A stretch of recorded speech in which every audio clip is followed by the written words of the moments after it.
Students ये हमारे पास NCERT problem 5.16 from page number 158 है। ठीक है, तो स्टेटमेंट में देखते हैं क्या बोल रहे हैं। Payload is defined as the difference between the mass of displaced air and the mass of the balloon. ठीक है, इन्होंने एक डेफिनेशन दी हुई है। क्या कह रहे हैं कि जब आपने मास ऑफ डिस्प्लेस्ड एयर और बलून के बीच का डिफरेंस जो है वो नोट करते हो तो उसको हम पेलोड कहते हैं। Then calculate the payload when a balloon of 10 meter mass 100 kg is filled with helium at 1.66 bar at 27 degree Celsius.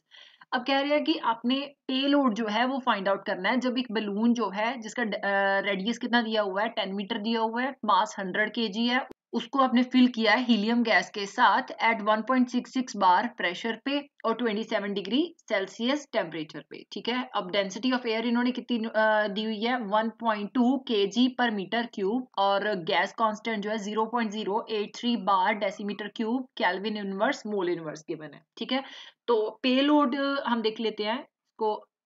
हमें तीन फॉर्मूले जो है उनको मेन कंसिडर करके चलना है। सो you just right payload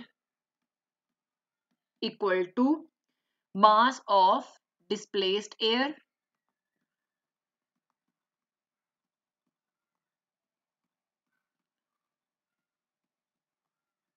minus mass of the balloon.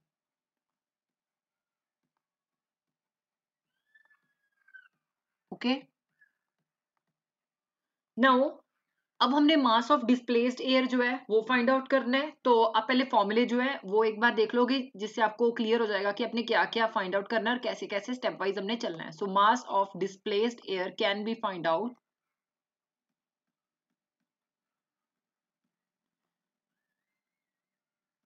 Equal to volume of balloon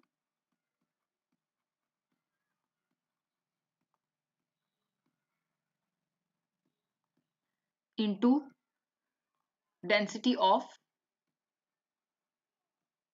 air, right? Now अब हमने मास ऑफ डिस्प्लेस्ड एयर जो है उसका फॉर्मूला देख लिया। अब मास ऑफ बलून का फॉर्मूला देखना है। तो मास ऑफ बलून क्या होगा? Mass of balloon equal to mass of empty balloon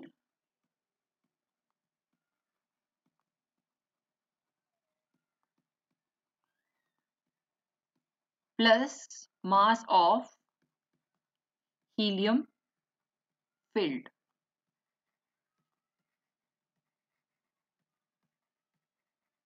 right, now ये जो तीन फॉर्मूले हैं इनके बेसिस पे हम सारा न्यूमेरिकल जो है वो सॉल्व करेंगे। So this is my first formula, this is second and this one is third. Right, तो हम पहले मास ऑफ डिस्प्लेस्ड एयर जो है वो फाइंड आउट करते हैं। तो मास ऑफ डिस्प्लेस्ड एयर का फॉर्मूला क्या होगा? You just write mass of displaced air का फॉर्मूला हमारे पास है volume of balloon into density of air. Definitely density of air जो है वो हमारे पास गिवन है, वो कितनी है? Density equal to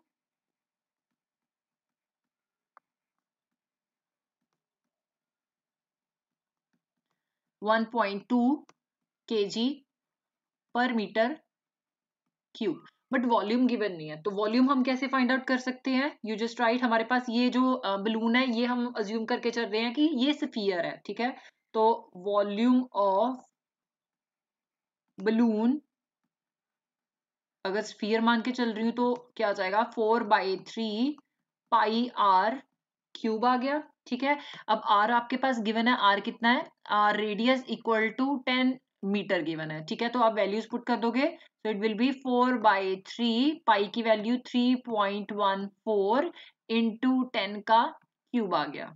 right, volume अब हमारे पास मीटर क्यूब हो जाएगा। सो वॉल्यूम की यूनिट जो है मीटर क्यूब आ गई। डन। अब जब आपने इनको आपस में सॉल्व किया तो 10 का क्यूब कितना हो गया? 1000। ओके, सो 4 इंटू 3.14 इंटू 1000 ये कितना आ जाएगा? 12560 डिवाइडेड बाय 3, 12560 डिवाइडेड बाय 3 हो गया। इक्वल टू जब आपने 12560 को डिवाइडेड बाय 3 किया तो यू गेट 4186.7 मीटर क्यूब आ गया। ठीक है, अब आप इसको डेसीमीटर क्यूब में कन्वर्ट कर सकते हो क्योंकि हमारे पास जो गैस कांस्टेंट की वैल्यू है वो किस में गिवन है, डेसीमीटर क्यूब में गिवन है। ठीक है, तो ये क्या आ जाएगा, 1 metre cube equal to 10 raise to power 3 decimetre cube, right. So it will be 4186.7 into 10 raised to power 3 decimetre cube आ गया। डन। वॉल्यूम है वो भी फाइंड आउट हो गई है, डेंसिटी जो है वो भी फाइंड आउट हो गई है। अब आप फॉर्मूले में पुट कर दोगे। So mass of displaced air equal to mass of displaced air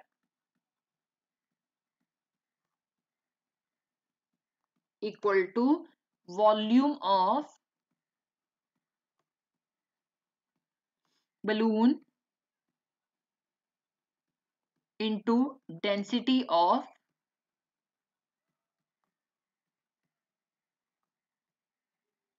air, right? So volume कितनी निकाली है आपने, 4186.7। हम यहाँ पे मीटर क्यूब लेंगे क्योंकि डेंसिटी जो है केजी पर मीटर क्यूब में है, इसलिए हमने मीटर क्यूब कैंसिल करना है। सो इनटू 1.2 केजी पर मीटर क्यूब आ गया। डन। अब मीटर क्यूब के साथ मीटर क्यूब कैंसिल हो गया। ठीक है, 4186 को जब आपने 1.2 के साथ मल्टीप्लाई किया तो यू गेट 5024.04 kg। ठीक है, ये हमारे पास मास ऑफ डिस्प्लेस्ड एयर आ गया है। डन। अब हमने नेक्स्ट स्टेप क्या करना था, नेक्स्ट हमने मास of the balloon find out करना था। ठीक है, तो मास ऑफ द बलून का फॉर्मूला क्या है, मास of empty balloon plus mass of helium field. ठीक है, तो हम हीलियम का पहले फाइंड आउट कर लेंगे, मास of helium present. So you just write mass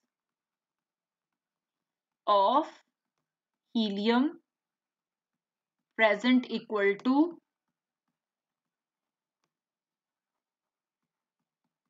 moles of helium gas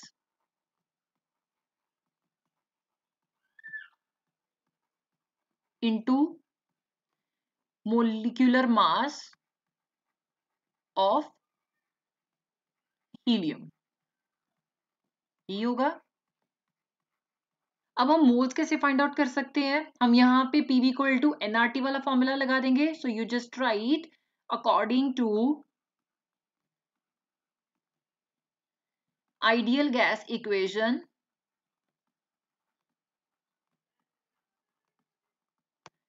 PV equal to N R T. ठीक है, आप नंबर ऑफ मोल्स एक साइड ले जाओगे। सो एन इक्वल टू, अब ये आर टी जो है ये डिनोमिनेटर में आ जाएगा। So it will be P V by R T. Done. अब यहाँ पे हमारे पास प्रेशर गिवन है। So pressure equal to 1.66 bar given है। ओके, एंड वॉल्यूम कितना है, volume equal to 4186.7 into 10 raise to power 3 decimetre cube given है, राइट। एंड आर की वैल्यू जो है, आर की वैल्यू भी आपके पास गिवन है 0.083 bar decimetre cube kelvin inverse mole inverse है, राइट। टेम्परेचर कितना है, temperature equal to 27 degree Celsius है। तो आप पहले क्या करोगे, टेम्परेचर को केल्विन में कन्वर्ट करोगे। सो 27 प्लस 273 केल्विन हो जाएगा। ओके, सो टोटल कितना हो गया, 300 केल्विन, राइट। अब आप सारी वैल्यूज पुट कर दोगे। So N equal to pressure 1.66 bar आ गया, volume 4186.7 into 10 raise to power 3 decimetre cube आ गया, divided by 0.083, right, bar decimetre cube kelvin inverse mole inverse आ गया, राइट। अब टेम्परेचर कितना गिवन है, 300 केल्विन। केल्विन के साथ आपने केल्विन इनवर्स कैंसिल कर दिया, बार के साथ आपने बार कैंसिल कर दिया, डेसीमीटर क्यूब के साथ आपने डेसीमीटर क्यूब कैंसिल कर दिया। ओके, ये 2 जीरो जो है यहाँ पे मैं 2 के साथ कैंसिल कर सकती हूँ। ठीक है, और 10 रेज टू पावर 1 रह जाएगा सिर्फ। नाउ जब आपने 1.66 को 4186.7 इंटू 10 किया तो यू गेट 6949.9.2 डिवाइडेड बाय 0.083 को जब आपने 3 के साथ मल्टीप्लाई किया तो यू गेट 0.249। ठीक है, आप इसको सिंप्लीफाई कर लोगे। ये डेसिमल जो है मैं यहाँ पे मूव करना चाहती हूँ। ठीक है, तो कितने डिजिट डिस्प्लेसमेंट हो रही है? 4 डिजिट। तो जब आपने इसको सिंप्लीफाई किया तो you get 6.949 into 10⁻⁴ divided by 0.249। ठीक है, तो जब आपने 6.949 को 0.249 के साथ डिवाइड किया तो यू गेट 27.91 इंटू 10⁻⁴। यहाँ पे मोल इनवर्स है डिनोमिनेटर में, तो न्यूमरेटर में जाके ये मोल हो जाएगा। सो you just right mole over here. Okay, number of moles आपके पास आ गया है। मॉलिक्यूलर मास देख लेते हैं। तो मॉलिक्यूलर मास ऑफ हीलियम क्या आ जाएगा? Molecular mass of helium equal to atomic mass of helium. Okay, so atomic mass of helium कितना आता है? That is 4 gram per mole, right? So सारी values आप put कर दो। So mass of helium कितना आ जाएगा? Mass of helium present equal to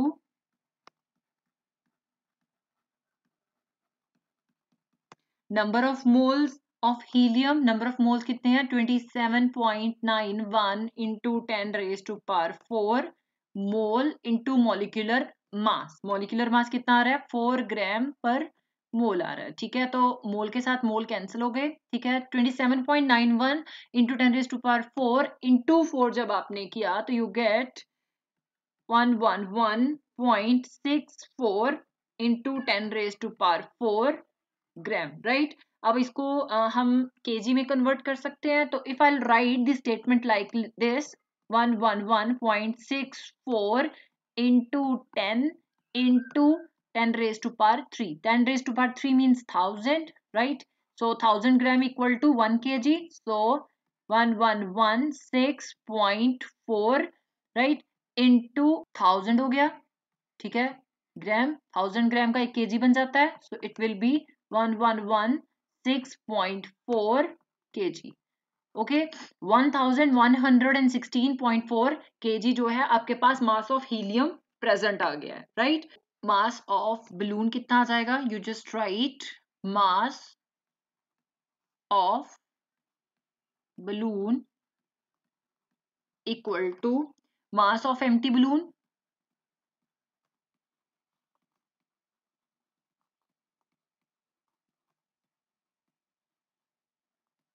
plus mass of helium field,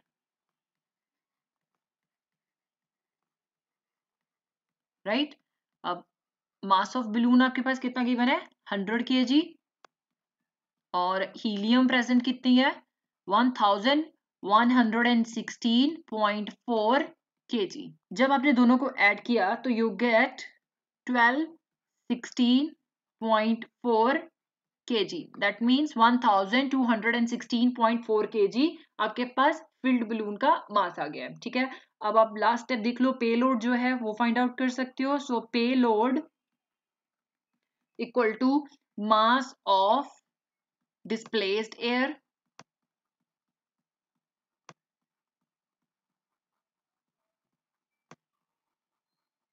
minus mass of balloon, right? So mass of displaced air कितनी आई है हमारे पास? 5024.04 kg, right? minus 1216.4 kg, right? So जब आपने इनको आपस में माइनस किया तो you get 3807.64 kg. This is your final answer.